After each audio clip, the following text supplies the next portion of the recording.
Hi everyone, I'm going to dedicate this video for those who are interested towards spiritual awakenings. What is it, a spiritual awakening? What does it involve? What are the effects on ourselves? And what do we make of a spiritual awakening? And most of all, the question of how can we learn to live a spiritual life? So we're living a life at the moment which for many people is not as spiritual as it could be, and spiritual is just a fancy word for living life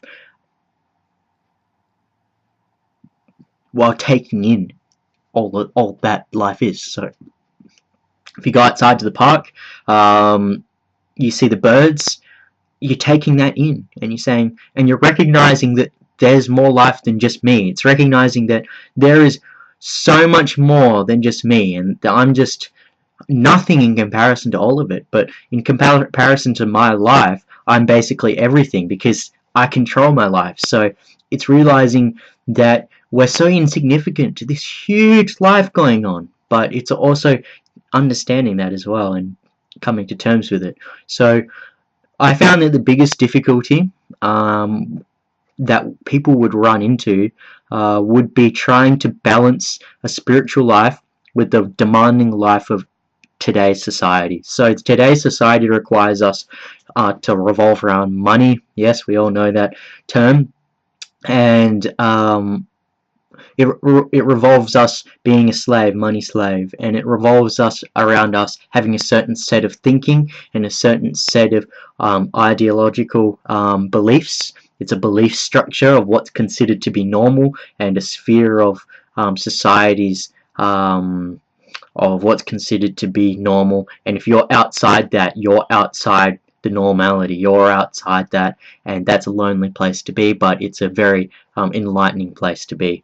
So within the majority at the center, you get more people who are like each other. So they're programmed in a similar way, and probably you meet two of them and they got the very similar responses.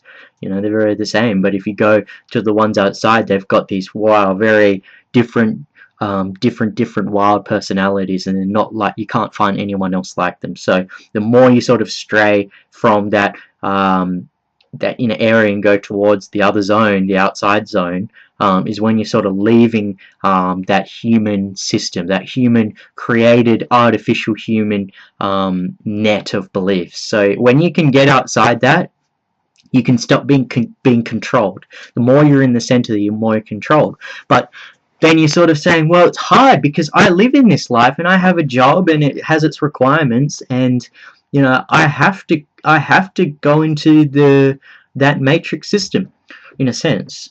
I heard a very good analogy once. I don't know where it came from, but it keeps popping up in my head, and it's basically about an eagle.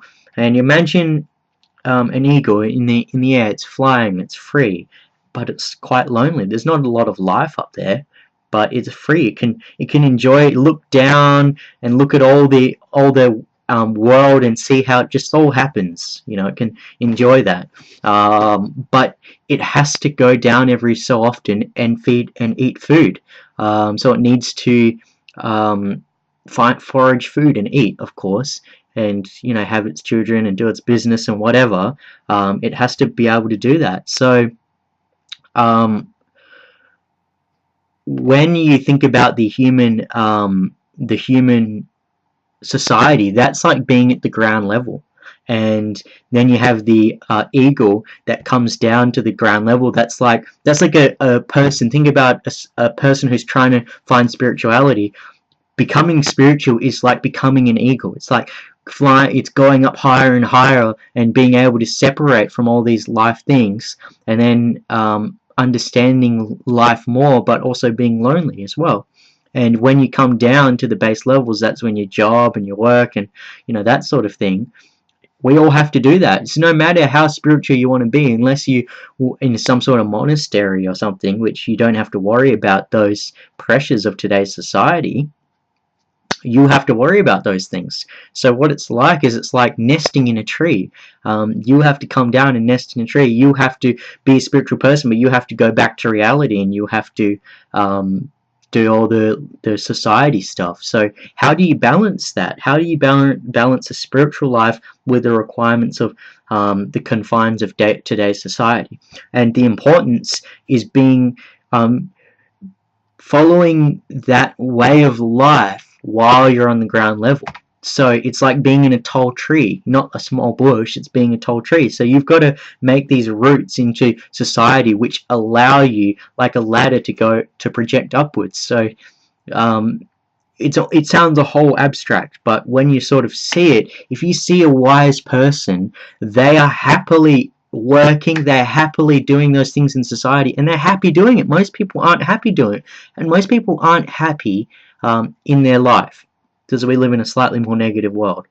Most people feel cut off from life, but then you see these other people, they've always got a smile on their face, and they're more spiritual, but they're also dealing with all the crap everyone else has to deal with. They're dealing with bad customers, they're dealing with rude people, but they're not getting down from it. And that is because they're sticking to their principles, and that's what it's about in terms of when you're in the spiritual zone and you're seeing auras, fine, that's, go ahead, but when you have to come back to all this social bubble, you have to create a very good set of ideas so that you don't lose touch with that, because if you lose touch with that, then you'll just, no, I don't want to do that anymore. I don't care about my spiritual life. I've got too many life pressures.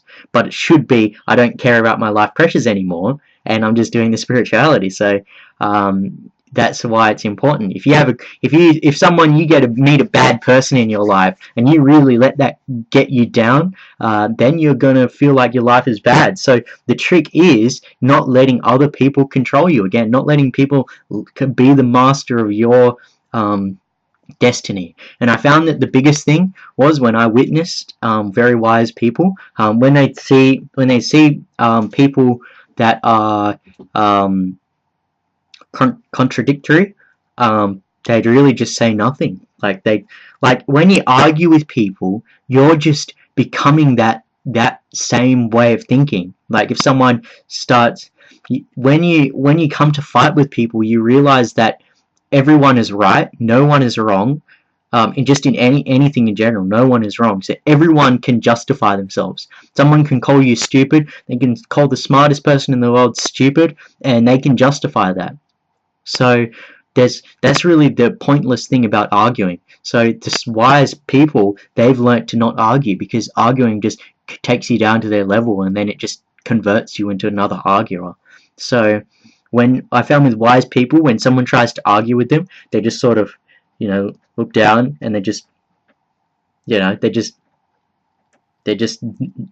thanks, I'm not gonna argue. Sorry, I'm not gonna argue, and you believe that you know the truth, and that's fine. Just take it elsewhere, please. So it's not trying to be smart and going, oh yeah, so what do you think, and trying to fight with them, because then after 20 minutes you're just like them.